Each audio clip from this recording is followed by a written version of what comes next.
The so-called Great Replacement theory is both intellectually bankrupt and morally poisonous, a combination that requires historical illiteracy, statistical innumeracy, and willful blindness to the actual mechanisms of demographic change.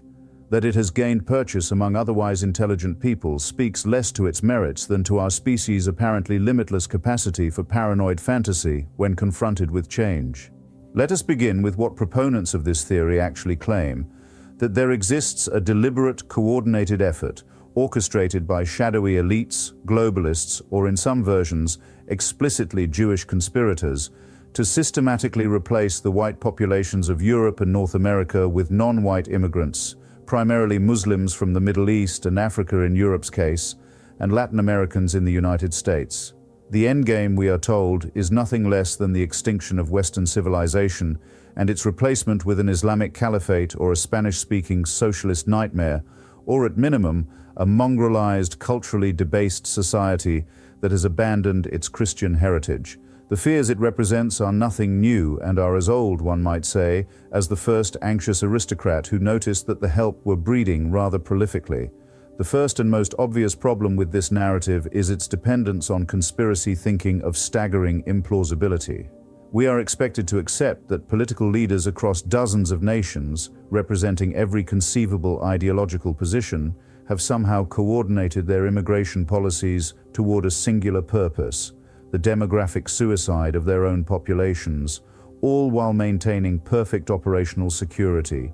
This despite the fact that these same leaders can barely coordinate a coherent response to climate change, manage their own economies without periodic catastrophic failures, or prevent their private communications from leaking to the press with embarrassing regularity.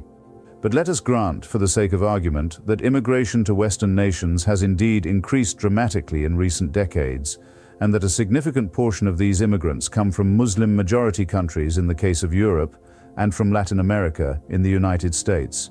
This much is empirically true. The question is, what does it signify? Here we must perform the unpleasant task of examining cause and effect, a discipline that seems to have fallen out of fashion in our age of Twitter-length attention spans. When we observe Afghan refugees arriving in Germany, Syrian families seeking asylum in Sweden, or Libyan migrants attempting the perilous Mediterranean crossing to Italy, we might ask ourselves, why? When we see Guatemalan families surrendering themselves to Border Patrol agents in Texas, or Honduran migrants joining caravans heading north, what has driven them from their homes? Have they received engraved invitations promising them subsidized housing and immediate citizenship? Or might there be some other explanation? The answer, of course, lies in the rubble of Kabul, Damascus, and Tripoli.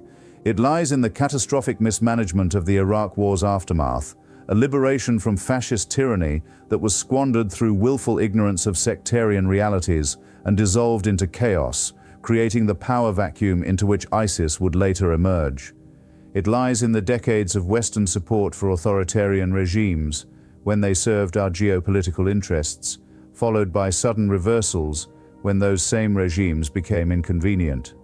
It lies in the training and arming of fundamentalist groups when they were fighting Soviet occupation, only to watch in horror as these same groups turned their weapons and ideology against us.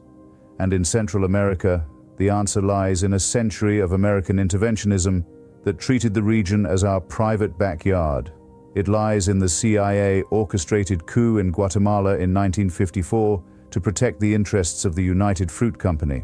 It lies in our support for death squads and military dictatorships throughout the Cold War, as long as they were anti-communist.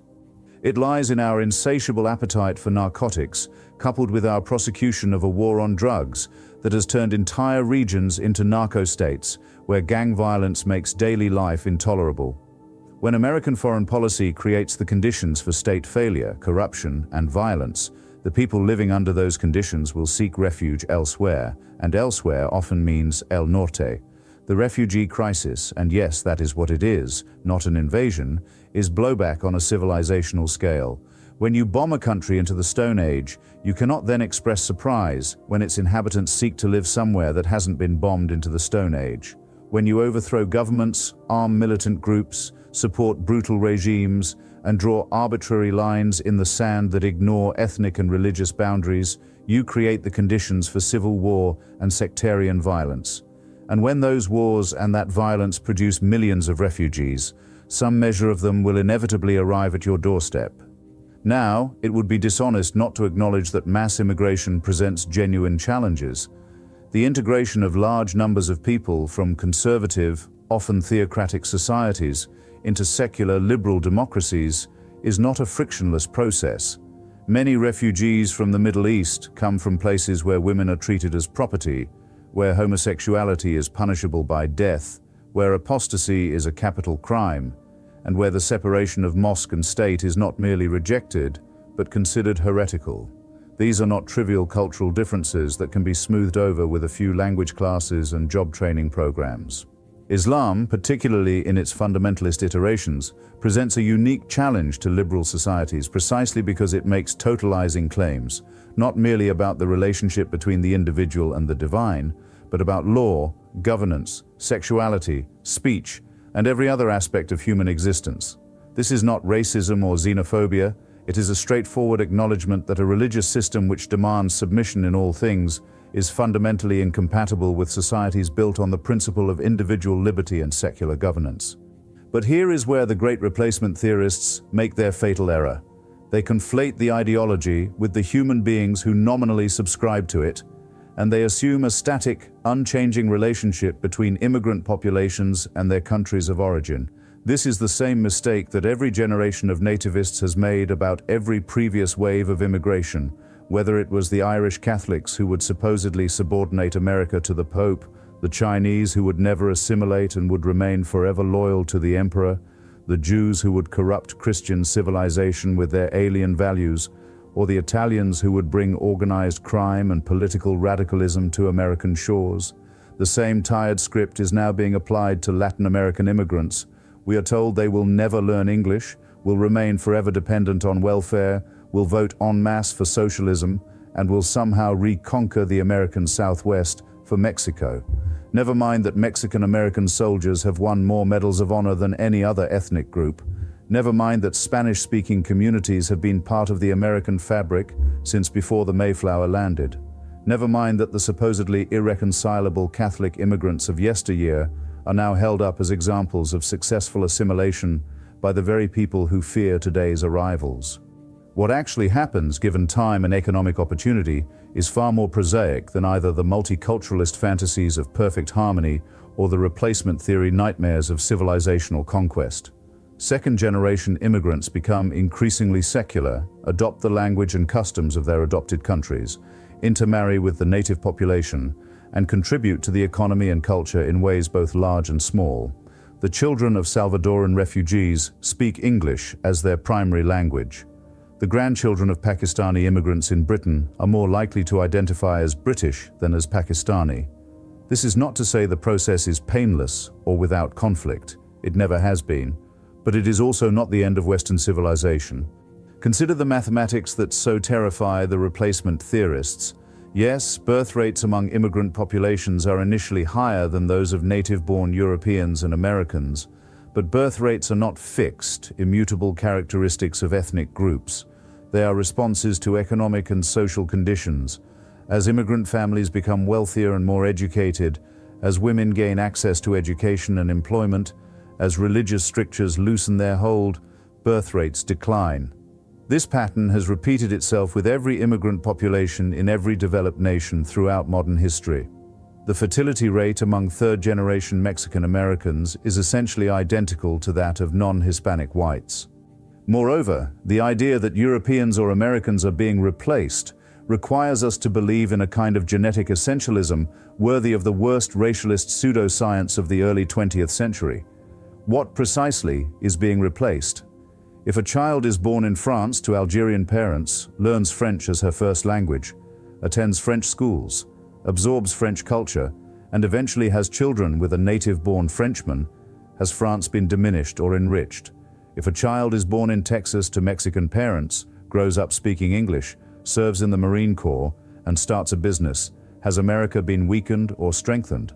The replacement theorists would insist on the former, because they cannot see past the melanin content of skin to recognize that culture is learned, not inherited.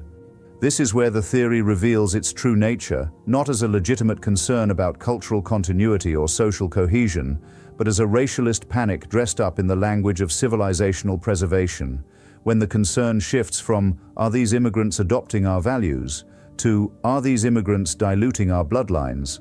And that is precisely what the replacement language signifies. We have left the realm of cultural criticism and entered the swamp of eugenics. The historical parallels are instructive and depressing.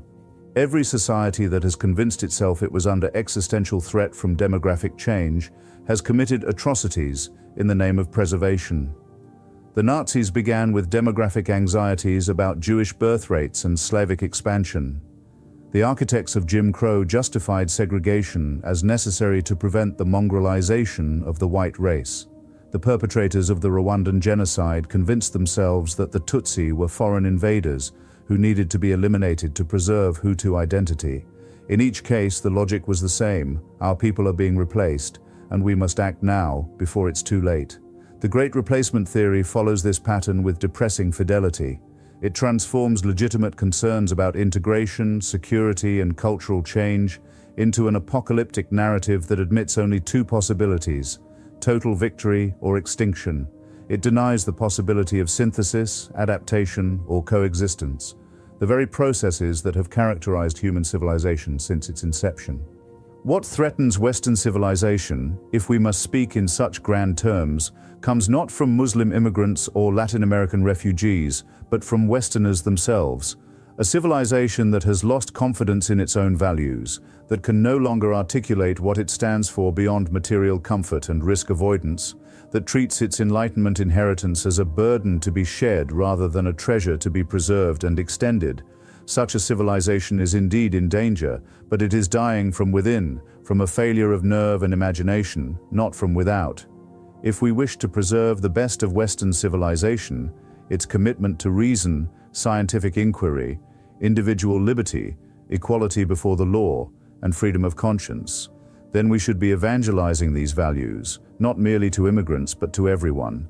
We should be insisting that newcomers embrace these principles, while simultaneously extending them the economic opportunities and social respect that make such embrace possible.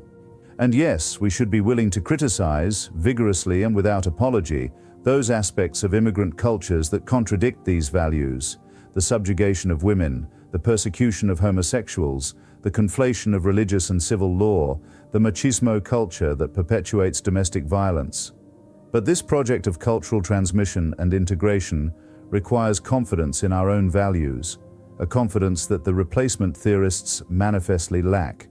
Their panic reveals that they do not truly believe Western civilization is strong enough to absorb and transform immigrant populations, that its ideas are compelling enough to win hearts and minds. They have already surrendered to the notion that culture is determined by ancestry rather than by argument and example. The choice before us is not between demographic purity and extinction. It is between a muscular liberalism that defends Enlightenment values while remaining open to demographic change, and a paranoid ethno-nationalism that betrays those values in the name of preserving them. The Great Replacement theory offers us the latter, dressed up in the language of the former. It should be rejected not because it is impolite or because its proponents are monsters, though some surely are, but because it is false, because it misunderstands both history and demography, and because the path it proposes leads inexorably toward the barbarism it claims to oppose.